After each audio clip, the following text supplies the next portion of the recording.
Welcome to module 5. In module 5, we will go through the scope phase of life cycle assessment. In the previous two modules, we saw the LCA steps and the goal step for LCA. So, what happens in the scope? Here are the things that we do in the scoping of an LCA. We start with identifying of options to model, functional unit selection, choice of impact categories or method of impact assessment, system boundaries, and then the data quality requirements. So, we will go through each of these steps that is done during the scoping phase of a well done life cycle assessment. Identifying the options to model. This step mainly relates to a particular system or technology that you will be modeling. So, remember in the in the goal phase, we set up what is the goal of our LCA, whether it is comparison of two products, whether it is the comparison of two different materials. Then in the scoping phase, we will start with what is the system that is actually that we want to model. It could be the manufacturing of a particular material in a plant site that is given to us, or it could be the average technology that is being used in the market. So, in the scope phase, we decide which option we want to model for setting up our LCA study. It also relates to data collection, because based on the scope, which option you are going to model, you would be deciding how do you go about collecting that data. If this is an average technology, you might just want to take an average of all the data that is available there. If it is specific to a site, you might want to go and collect the specific data from the site. Most of the times, the data from specific sites are not available. In those cases, we resort to modeling the data itself by knowing about the technology that is being used at that site, and that becomes very cumbersome. However, the scoping phase tells us which of the options are readily available for us to study in our LCA. For example, if you are studying electric car being made in the US versus Europe, your model that you would be developing, the technology that you might be using will be very different.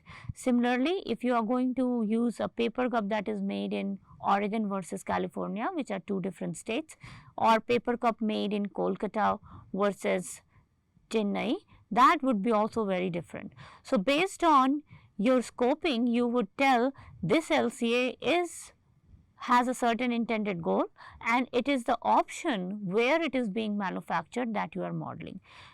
Hence, your scoping, the first step of identifying the options that you are modeling, is very directly related to the goal of the study. If your goal of the study is not to study the national average, then you are not going to use the national averaging option. The next step, which is a very critical step in your LCA, is functional unit selection. We will go into detail of what the functional unit selection means, and then we will see certain examples of functional unit selection. Functional unit. The functional unit in an LCA corresponds to a reference flow to which all other model flows of the system are related. In most cases, the functional unit is related to our final product. Why are we not saying a particular unit of product, but we are saying functional unit? The functional unit will be dependent on the goal of the study, and in the initial flow chart, it should be mentioned which flow will be your reference flow. So, when we made the paper cup LCA system boundary, our output was 1 paper cup. So, in that case, we could say that our functional unit is 1 paper cup, but that will not be completely right. We will see why it is not completely right that the functional unit is 1 paper cup based on the goal of the study. It is definitely related to the goal of the study. If you are comparing two different paper cups and they have equal amount of usage, you can say that your functional unit is 1 paper cup. But if they do not have equal amount of usage, you will not be able to say that 1 paper cup is equivalent to another 1 paper cup, and we will see an example. So, why is it called functional unit? and not just the quantity of product. And the reason is that when we are defining a LCA, we are mostly interested in actual function of the product and not just the product, because we are thinking of substituting that product by something else or substituting the material with something else. So, the functionality of the product becomes an important aspect of doing an LCA that gives us a valid decision making answer whether to replace that product with other product or not. So, I will show an example and it will become clear. So, let us say the goal of my LCA in a comparative LCA is that is product A better than product B. And some examples of two products could be paper cup versus ceramic cup, it could be cloth bag versus plastic bag, plastic chair versus wooden chair, and diesel car versus electric car. So, whenever you are doing this comparative LCA, the functional unit is selected for equivalent amount of function to be derived from both products being compared. It is not just the product substitution, but the functionality of the product that is being substituted when we are doing these kind of comparative analysis. Hence, in comparative LCA, when we are deciding about functional unit, we need to think about the functionality of the product that is being displaced. So, some of the examples of functional unit selection, let us say for paper cup versus ceramic cup, the function of the cups is used for drinking. So, when we are thinking of drinking, we can say the number of times we will use this product throughout its lifetime. Ceramic cup may be lasting much longer. So, for ceramic cup, we are going to use that one ceramic cup for n number of times. It could be 100, it could be 200, if it breaks, it's going to be 50. So, it is definitely variable, but let us say we assume an average usage of n number of time. While paper cup is a disposable cup, so you are going to use it only for one time. The equivalence of function in this case then would be one paper cup is equivalent to 1 by n ceramic cups, which does not make sense, but if when we are thinking about comparing whether we want to use ceramic cup versus paper cup, we really need to think of the whole lifetime of the ceramic cup. Hence, we are going to equate the impact of 1 by n ceramic cup to one paper cup when we are making the decision to substitute paper cup by ceramic cup. Then we have diesel car versus electric car. Of course, in general, consumers may think that we can just replace one diesel car by another electric car, but that is not right in a comparative LCA. What we do instead is our function of the car is actual driving, it is transportation. So, it is the number of kilometers or miles traveled that is actually the unit of driving. So, if I am using my diesel car for 100 kilometers and I am using my electric car for 100 kilometers, the impact is then compared to actually show which one is better in terms of environmental impact.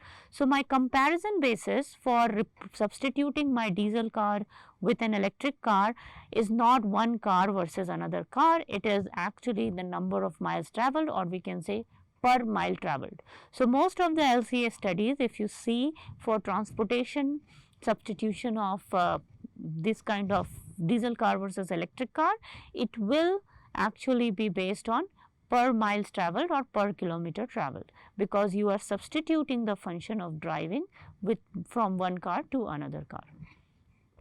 With this understanding, let us quickly do, I would ask you all to just take 30 seconds and think about the functional unit for following products and services, and write down that if you had to do an LCA for these, what would be your functional unit for these three different services or products.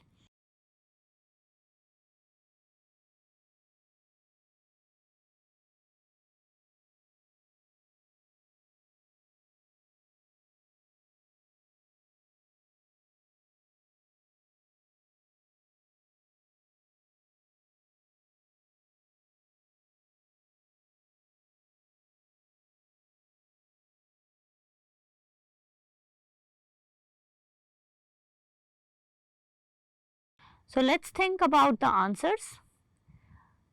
Our first LCA product or service was people transportation. So when we think about people transportation, let's think of railway metro. It could be the Delhi metro or Bombay metro or Chennai metro, and it is not the number of trips or the number of traveler or the number of trains that are running, but it is actually how many people are using and how many miles they are traveling. So what we call that as number of people miles, because the functionality of the public transportation is to transport people. So it should not be just how many people or how many number of trips are being made, but it is actually the miles traveled. So it is person times miles. So if we have 100 people who are traveling an average of 5 miles or 5 kilometer, then it would be your functional unit is perhaps 500 kilometer. So if you are going a 500 kilometer person, so if you want to compare your public transportation with car, then you will need to have that many trips or number of people traveling in car as well for the same amount of distance, and you would be doing your LCA based on that functionality for car. The next is light bulbs. So light bulbs, we all know, we all use in our houses. It's not actually how many light bulbs, but it is if we are using some number of light bulbs, then how many light days are provided. So if I am going to use a bulb for 100 days versus I am going to use a bulb for 50 days, then when we do the equivalence or compare, so we will use actual amount of number of days. We can also use the luminosity or the lumens, number of lumens provided, which becomes even more technical. If you are that cautious about whether you want to use a 40 watt versus a 60 watt, then you have to understand how many lumens are provided by the bulb for the total number of light days that it is providing. So you can change the functional unit based on the functionality that you are focused on for making a decision on substituting your product with another product. The last one is easy. We have waste management options for discarded cardboard boxes from a large furniture store, and of course the functionality of the waste management option is to throw away the number of waste boxes. So here it's very straightforward. It will be the number of waste boxes recycled that is going to be the functionality of the waste management option. So it could be the number of waste boxes that are recycled, number of waste boxes that are incinerated. So you will take that total number of boxes that are being thrown away as your functional unit. I hope this clarifies how do you select a functional unit, and as you go further in the course and you see more examples on LCA studies, it will become even more clearer how to select a functional unit. Remember, doing a good LCA starts with selecting the right functional unit when you have to make a decision about substitution of different products. Also, selection of your functional unit helps you decide how do you collect the data. Next thing in the scoping of our LCA is choice of impact categories and method of impact assessment. When we go to the life cycle impact assessment step, we will definitely get into much more detail about these things, but here I will just give a quick overview of what this step entails.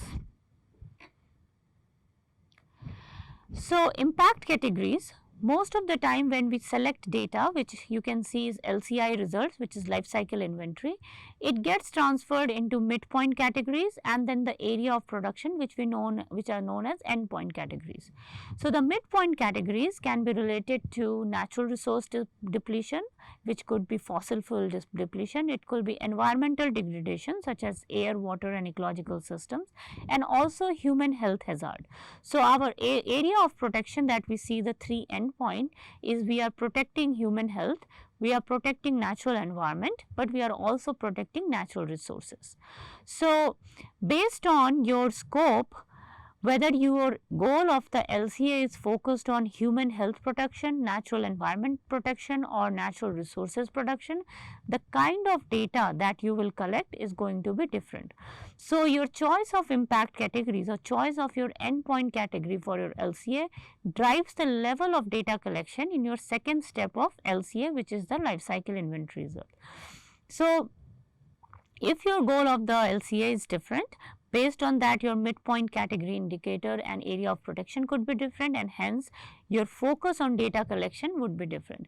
Data collection is a costly process. It requires sometimes privacy issues, sometimes collaborations and NDAs. So here it is very important to be very cautious of that, how we are scoping to understand what data we need to collect. If you are not very cautious about it, you might be collecting extraneous data, which is okay to have if the data comes for free, but if it is costly to collect data, then it is important to judiciously make the decision of which data you want to collect for your LCA.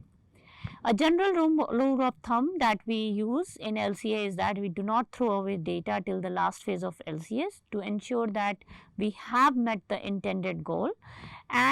But defining the impact categories you want to focus in the goal and scope phase helps in focusing efforts to collect more data in LCI phase related to the selected impact categories. Of course, this step helps us to know what are we going to do in the next step. In like any modeling methods, here also if we have done our work well in this step, it will improve the cost efficiency down the stream for data collection. Some of the impact categories are non-renewable resource requirements, energy, water, footprints, carbon, nitrogen, ecological, and we will definitely go through the theory of carbon footprinting, nitrogen, ecological footprinting, and also we will cover list of detailed impact categories in life cycle impact assessment step. So, I am going to show some of the examples for choice of selection of impact categories. Let's say the goal of my LCA study is to choosing a product that reduces reliance on fossil fuel or studying the life cycle consumption of fossil fuel. In this case, the scoping phase will first start with choosing the functional unit of the product. It could be 1 unit of or 1 kilojoule of energy, because we are talking about energy, fossil fuel. We choose the boundary considering the time and geographic criteria. But our impact category, since the goal is to really look into the fossil fuel depletion, our impact category will be fossil fuel depletion or resource depletion. Hence, when we collect data, we will be very cautious of collecting all the data wherever we are using non-renewable energy resources such as coal or oil and gas. So, the next example is choice of selection of impact categories.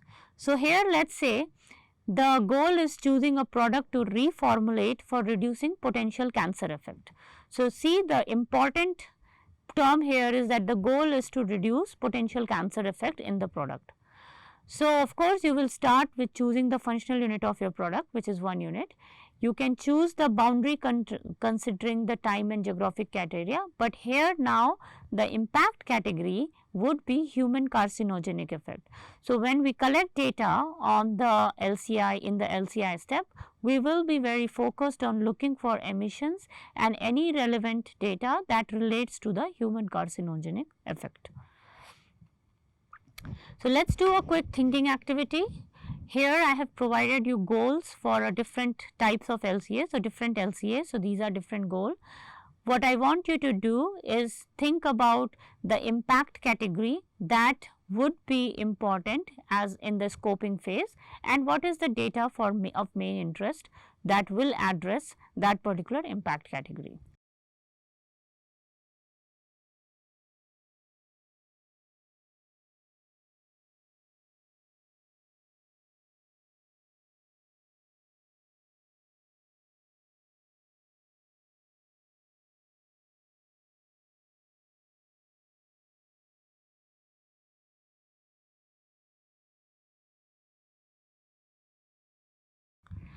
So, let us go through the answers. The first one, the first LCA goal is product reformulation with a new ingredient to meet the water quality standards. Here you can see that the focus is on water quality standards. So, our impact category is definitely natural environment protection. So, in that case we are interested in acidification and eutrophication. So, the impact category we can look at as acidification.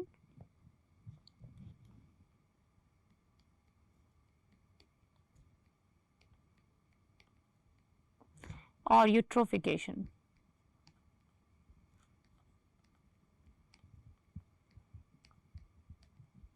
When we go through the life cycle impact assessment steps, I will go through more detail into these impact categories. So, here the data of main interest would be then water emissions, that is related to the product manufacturing, and the water emissions could be related to the nitrogen emissions or any other toxic chemicals. In the second one, we have reducing the overall climate impact of product use. Again, we are interested in the protection of natural environment, and here we have the climate change or ozone depletion as one of the main impact category that we will focus. So, here when we do the scoping of our LCA, our focus on impact category will be climate change, which is related to the global warming potential, and the ozone depletion.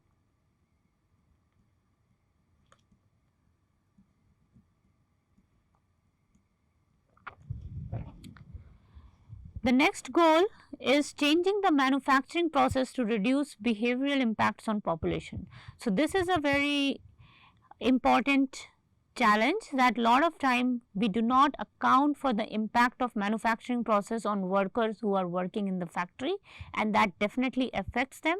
So, here we are actually concerned about the human health impact of making that product. So, in that case we can think about let us say respiratory inorganics, so anything that is related to human health. And so, here our impact category could be, let us say, human toxicity, because that also affects the behavioral response, and maybe respiratory inorganics.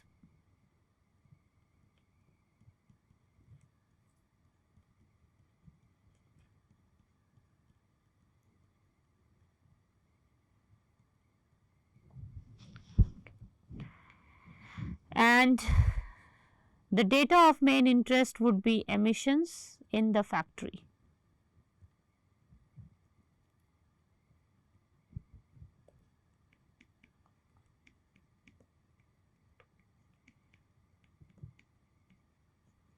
The last one is identifying ways to reduce impact on aquatic ecosystem because of a product use or manufacturing. In this case, we are thinking about natural environment protection, and we can again think of the same thing as ecotoxicity, acidification or eutrophication. So, we could think of ecotoxicity. Ecotoxicity is something that relates the impact of emissions onto the aquatic life or marine life. So, we can talk about emissions to the water systems.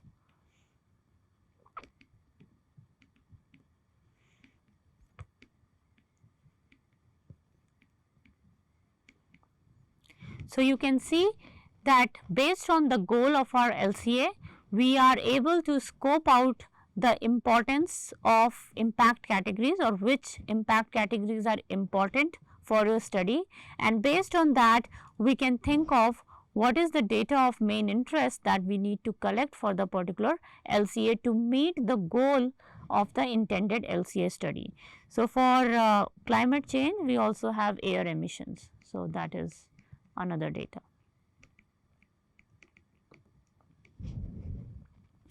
With that, we will move into the next few options for scoping, which is the system boundary. System boundary selection and systematic system boundary selection is a very critical